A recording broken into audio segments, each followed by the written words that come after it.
ஐயா துணை அகிலம் கல்வி சாலை ஆராய்ச்சி நிறுவனத்தில் இணைந்திருக்கின்ற அனைத்து அன்புள்ளங்களையும் வரவேற்று இன்றைய பாடப்பகுதிக்குள் செல்ல இருக்கின்றோம். இன்றைய பாடப்பகுதி விருத்தத்தினுடைய தொடர்ச்சி. வெண்பா கோணி முதலாய் கூறுகட்ட நிசன் வரை தரணி யுகம் ஆறும் சாற்றி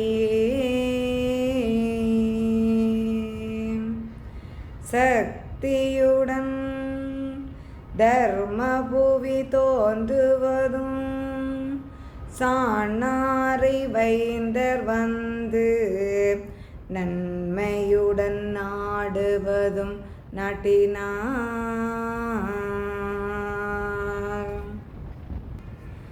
ஐயா வைகுண்டர் தாம் அவதாரம் எடுப்பதற்கு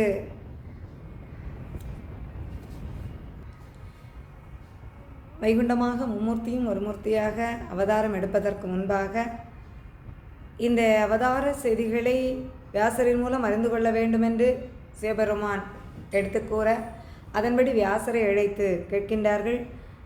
அப்போது வியாசர் சொல்லுகின்றார், அதாவது இந்த பிரபஞ்ச தோற்றத்திலிருந்து அதன் பிற்பாடு இந்த முதல் யுகமாகிய அந்த நீடிய யுகத்தில் குரோணி என்ற அசுரன் தோன்றியது முதல் யுகங்கள் தோறும் கூறுகட்ட அசுரர்கள் என்று சொல்லக்கூடிய சதுரயுகத்திலே குண்டோமசாலியாகவும், நடிக யுகத்திலே தில்லைமல்லாளன் மல்லோசி வாகனனாகவும், கிரேதாயுகத்திலே சூரன் சிங்கமுகாசூரன் மற்றும் இரணியனாகவும், திரேதாயுகத்திலே ராவணனாகவும், துவாபராயுகத்திலே அங்கே துரியோதனாதிகளாகவும், இப்போது இந்த கலியுகத்தில் மாயையாக மக்களின் உள்ளத்தையெல்லாம் ஆட்கொண்டு இருக்கக்கூடிய அந்த தீமைகளையெல்லாம் சொல்லி இந்த கலியை அழிக்க வேண்டுமென்றால் முப்பொருளும் ஒரு பொருளாக அந்த பிரபஞ்ச தோற்றத்திற்கு முன்பு இறை சக்தி எப்படி இருந்ததோ அந்த நிலையில் உருவாக வேண்டும்.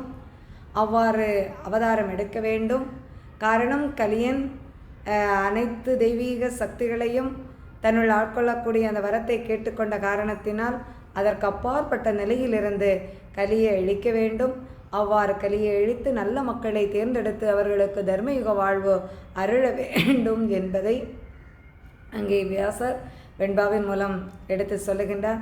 அதன்படி ஐயா வைகுண்டம் அவதாரம் எடுப்பதற்கு அங்கே தயாராகின்றார்கள். ஐயா உண்டு.